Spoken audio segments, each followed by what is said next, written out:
जय हिंद everyone, welcome to Defence Pathshala. हम इस सीरीज़ में एनडीए का रिसेंट क्वेश्चन पेपर डिस्कस कर रहे हैं, जिसमें जीके सेक्शन के अभी हम 15 सवाल डिस्कस कर चुके हैं। मेरे पास सेट ए है ये, उसमें से हम 51 to 65 प्रीवियस वीडियो में डिस्कस कर चुके हैं। Let's move to the next question. ये जो नेक्स्ट को दो क्वेश्चन आपके स्क्रीन पर 66 एंड 67 दोनों सेम कंसेप्ट हैं, that is mixing of colours. एक ही फोटो से ऐसे दोनों क्वेश्चन है, पहले दोनों क्वेश्चन से पढ़ लीजिए, फिर मैं फोटो दिखा दूंगा, उससे आपका इजीली समझ हो जाएगा। ये combining green and red colour, कौन सा कलर बनेगा ग्रीन और रेड को अगर मिलाते हैं। एक सवाल तो ये आपके साथ, और एक प्राइमरी कलर्स कौन कौन से होते हैं लाइट के। ठीक है, तो पहले उस फोटो को देख लेते हैं। अगर आपको इसका पता है आंसर तो आप लगा सकते हैं, अगर आपको नहीं पता फॉर नॉलेज बेस मैं आपको दिखा देता हूँ कहाँ से है ये सवाल।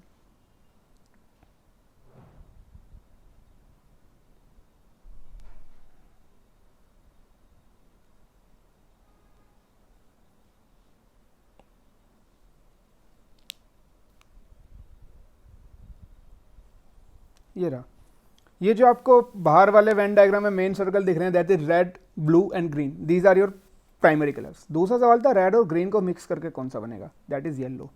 इससे डायरेक्ट सवाल था, आपको ये रात याद रखना पड़ेगा और कोई ऑप्शन नहीं है। इससे डायरेक्ट सवाल उठ के आते हैं और दो सवाल लगातार आगे, तो आपको पता है तो आपको फ्री के यहाँ 8 नंबर मिल जाते हैं।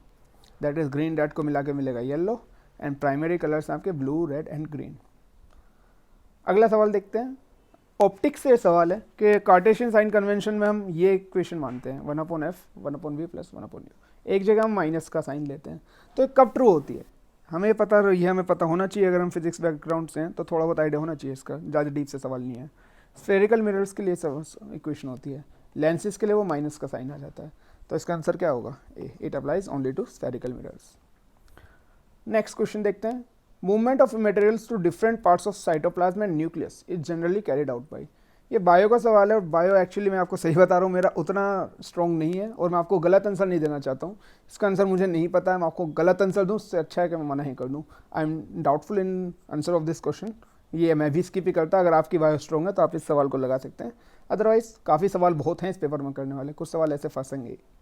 देखिए नेक्स्ट सवाल। In mitochondria ATP synthesising chemical reaction take place in the. ये अगर आपको पता है तो पता है, नहीं पता तो इसमें कुछ नहीं कर पाएंगे। इनर मेम्ब्रेन इसका आंसर है। बायोलॉजी में ज़्यादा लॉजिक्स बैठते नहीं है, बैठते होंगे तो इवन तो मुझे में भी पता ना हो। तो जितना मेरी नॉलेज है बायोलॉजी के अगर आपको ज्ञान है तो आप सवाल कर दीजिए, वरना आगे बढ़ जाइए। Squamous epithelial cells are found in the inner lining of.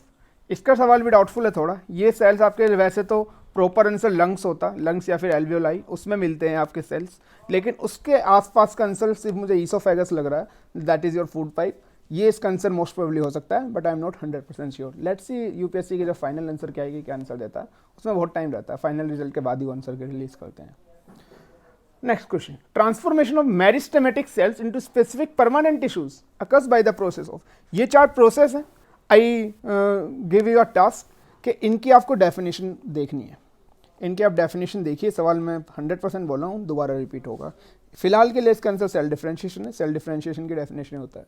अगली बार वो क्या पूछेगा, ऐसा ही कोई स्टेटमेंट डाल देगा और पूछेगा, उसका आंसर होगा सेल रीजनरेशन। सेल रीजनरेशन की आपको डेफिनेशन पता होनी चाहिए। डिवीजन का आपको पता ही होगा कि लाइक अमीबा, कुछ लाइक अमीबा होता है, वो 2 छोटे छोटे अमीबा टूट जाता है, ऐसे सेल डिवाइड कर रहा है। ठीक है, ये बाकी का आपको देखना है। ठीक है, ये आपको पता होना चाहिए, डायरेक्ट स्ट्रेट फॉरवर्ड सवाल मिल सकता है। नेक्स्ट क्वेश्चन देखते हैं। थोड़ा बड़ा सा क्वेश्चन था, लगातार अजीब सवाल होगा, लेकिन करने लायक है ये अगर हम इसे थोड़ा अपना काम होल्ड करके सवाल को करते हैं। Gases product of a process in plants is a requirement for another vital process that release energy. Given below are 4 combinations of the process and product. Correct answer identify करना है। 4 ऑप्शन से go through होंगे तो आपको सबसे best option C मिलेगा, photosynthesis and oxygen. जो photosynthesis से ऑक्सीजन रिलीज होती है वो अलग वाइटल प्रोसेस के लिए भी यूज़ हो सकती है। प्रोडक्ट जो है वो भी अगले फर्दर यूज़ हो सकता है, लाइक हमारे रेस्पिरेशन में यूज़ हो रहा है। तो इसका answer photosynthesis and oxygen option C होगा। ये बड़ा अजीब सा सवाल है। I am not attempting this question, मुझे नहीं पता इसका कुछ आंसर, मैं गलत आंसर देना नहीं चाहता। तो अगर आपको पता है तो आप इसे अटेम्प्ट कर सकते हैं, but I don't have any idea about it. Next question देखते हैं। Which one of the following statements is not correct for light rays. Light rays के बारे में नॉट करेक्ट, जब भी नॉट वर्ड में लग रहा है ना, घपला कर रहा है, इसे अंडरलाइन कर लिया करें, ऐसे सर्कल कर लिया करिए। एक एक स्टेटमेंट देखते हैं। Light travels at different speed in different media. It is absolutely true. उसी के बेसिस पर तो हम रिफ्रैक्टिव इंडेक्स का कंसेप्ट वगैरह निकालते हैं ना। Light travels at almost 300 million per second in air, it is 3 into 10⁸ metre per second, यही तो स्पीड हम लेते हैं, तो it is absolutely true. Light speeds down, और आपको पहले यहाँ रुकिए, जो बी में आपने स्पीड लिखी है ये मैक्सिमम होती है ना एयर की, मतलब लाइट की मैक्सिमम होती है इन एयर, तो लाइट जो है मैक्सिमम स्पीड से ट्रेवल करता है इन एयर, ठीक है। बाकी जगह देखिए, as it leaves a water and enters the air, ये बोल रहा है एयर में एंटर करके लाइट की स्पीड डाउन हो जाती है, घपला नहीं लग रहा आपको, जबकि लाइट की स्पीड एयर में मैक्सिमम होती है, ये स्टेटमेंट गलत है, यही आपका आंसर है, ऑप्शन सी आपको फॉल्स स्टेटमेंट ढूंढना था। तो लास्ट पढ़ लीजिए, light speeds up at as it leaves a glass surface and enters the air, obviously जब एयर में एंटर करेगी तो उसकी स्पीड बढ़ जाएगी, ठीक है। नेक्स्ट क्वेश्चन, ये बहुत रिपीटेड सवाल है, बहुत बार पूछा जाता है, प्रिज्म का स्प्लिट ऑफ लाइट। हमें बस एक कंसेप्ट याद रखना है, अगर हम प्रिज्म पे कोई मोनोक्रोमेटिक वाइट लाइट डालते हैं तो वो तुम्हारा 7 एक स्पेक्ट्रम बना देती है, लाइक थोड़े एंगल पर डालते हैं ये, तो ये कुछ 7 स्पेक्ट्रम में टूटती है। तो इसका बस आपको ऑर्डर इंपॉर्टेंट रखना है, विबग्योर आपने सुना होगा, लेकिन आर ऊपर होता है वी नीचे होता है, उल्टा लिखा होता है विबग्योर, बस आपको याद रखना है। तो इससे हमें क्या पता चला, जो आपकी लीस्ट डेविएटेड लाइट है वो कौन सी है, रेड, ये लीस्ट डेविएट है, और वायलेट या फिर ब्लू ये क्या है, मोस्ट डेविएटेड लाइट, ये लीस्ट, ये सवाल बहुत पूछा जाता है।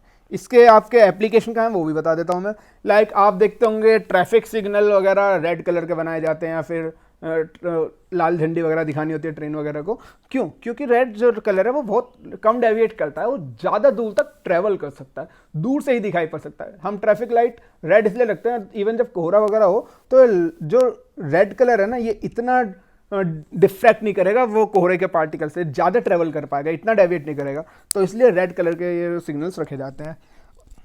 तो अब क्वेश्चन देखते हैं, glass prism splits white light into different colours, बिल्कुल सही बात है, इसे बोलते हैं हम डिस्पर्जन ऑफ लाइट। क्या बात है, डेफिनेशन दे दी इन्होंने। अब करेक्ट स्टेटमेंट पूछा है ये, red light will deviate the most, मैंने बोला लीस्ट, कर दो बाहर, and it is because of the reflection of light, reflection कहाँ चल रहा है, रिफ्रैक्शन चल रहा है। Violet light will deviate the most and it is because of the refraction of light, yes right. Red light, अभी आगे के भी ऑप्शन देख लेते हैं एक बार, red light will deviate the most and it is because of the diffraction of light, गलत हो गया, most नहीं होगा। violet light will deviate the most reflection of light, देखिए ये तो पता चल गया, violet आपका most सबसे ज़्यादा डेविएट करेगा, बट रिफ्रैक्शन की जगह तो सारे रिफ्लेक्शन की वजह से क्या हो रहा है, यहाँ पर रिफ्रैक्शन हो रहा है, रिफ्लेक्शन होता है टकरा के वापस आना, तो इसका आंसर हो जाएगा आपका बी, वायलेट लाइट सबसे ज़्यादा डेविएट करेगी और वो होगा रिफ्रैक्शन की वजह से, ना कि रिफ्लेक्शन की वजह से। करने वाला सवाल था, ये अटैम्प्ट करना चाहिए था एस्पिरेंट को। नेक्स्ट क्वेश्चन देखते हैं, बहुत इजी सवाल है, करंट दे रखा है 1 एम्पेयर का और टाइम दे रखा है 10 मिनट, तो पूछा कितना इलेक्ट्रिक चार्ज फ्लो कर जाएगा इतने टाइम में। तो आपने करंट का ही फॉर्मूला पता है, करंट होता क्या, चार्ज पर यूनिट टाइम, ठीक है। तो क्यू पूछा है, Q equal to I T हो जाएगा, आई दे रखा है आपको 1 एम्पेयर, टाइम दे रखा है 10 मिनट दे रखा है, तो आपको इसे सेकेंड में करना पड़ेगा, बस ये टास्क था इसमें। तो कितना आ जाएगा, 600 कूलम, आंसर आ जाएगा सी। ये भी बहुत फालतू सा सवाल, which of the following formula does not represent electric power, ठीक है। बस आपको अगर ये भी पता है ना, V equal to I R, तब भी सवाल हो जाएगा, 3 ऑप्शन सेम बन जाएंगे, एक पेचीदा बनेगा। मैं बोल रहा हूँ सबको आई आर में रख दो, मान लिया इनमें से कुछ होगा, इनको चेंज करके देख लो आई आर में, वी को रख दो आई आर, तो क्या बनेगा, I square R, I square R, I square R same बन गए, आई आर स्क्वायर नहीं हो सकता, तो यही आपका आंसर हो गया बी। मैं आपको, अगर आपको इसका आंसर पता है तो बहुत अच्छी, वेल एंड गुड, अगर नहीं पता तो कैसे भिड़ाना है, मैं वो तरीका बता रहा था कि V equal to I R होता है, इसे आप कहीं पुट करके देखिए, लाइक इसमें ही रख के देख लीजिए इस बार, वी स्क्वायर बाई आर को, तो वी आई और आर के टर्म्स में चेंज कर दीजिए सबको, हमें पता चल जाएगा ए और बी में से कौन सा ट्रू है, इन दोनों में से एक ही ट्रू होगा, देख के पता चल रहा है, तो कौन सा ट्रू होगा उसे पता चलाने के लिए V equal to I R यहाँ पुट करेंगे, आई स्क्वायर बाई आर बनेगा, तो आई स्क्वायर आर आएगा, आई आर स्क्वायर नहीं आएगा, तो आपका आंसर हो जाएगा बी, नॉट करेक्ट पूछ रहा था। नेक्स्ट क्वेश्चन देखते हैं, the sound created in a big hall persist because of the repeated reflection, जिससे क्या बोलते हैं, इको तो आपने सुना होगा, इको तो बोलते हैं, इसे कौन सा फिनोमेना है, अगर आपको आंसर भी नहीं पता है तो ऑप्शन देख के कर सकते हैं, डिफ्रैक्शन लाइट के साथ होता है, ये भी नहीं है, ये भी नहीं है, बचा के रिवर्बरेशन, बाकी साइड सारे लाइट्स के फिनोमेना, ये वे साउंड वेव्स की बात कर रहे हैं, यहाँ से आप सवाल कर सकते थे, ठीक है। तो 79 का आंसर हो जाएगा A, reverberation.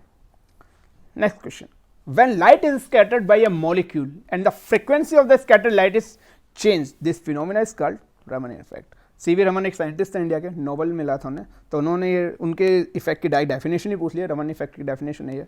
Photo electric effect हमने लास्ट क्लास में डिस्कस ही किया था, फोटो इलेक्ट्रिक इफेक्ट क्या होता है, एक लाइक लाइट डालते हैं तो उससे आप इलेक्ट्रॉन्स इमिट कर सकते हैं, फोटॉन्स की वजह से इलेक्ट्रॉन्स को मूव करा सकते हैं। रदरफोर्ड स्कैटरिंग अल्फा पार्टिकल वगैरह की थी, यहाँ से रिलेट कुछ नहीं होगा। तो 15 सवाल वो डिस्कस करें हमने इस वीडियो में।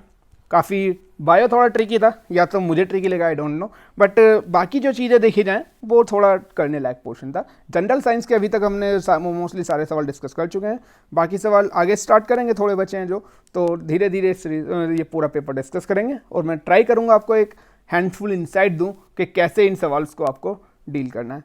तो मिलते हैं नेक्स्ट सेशन में, तब तक ले गुड बाय, जय हिंद, स्टे सेफ।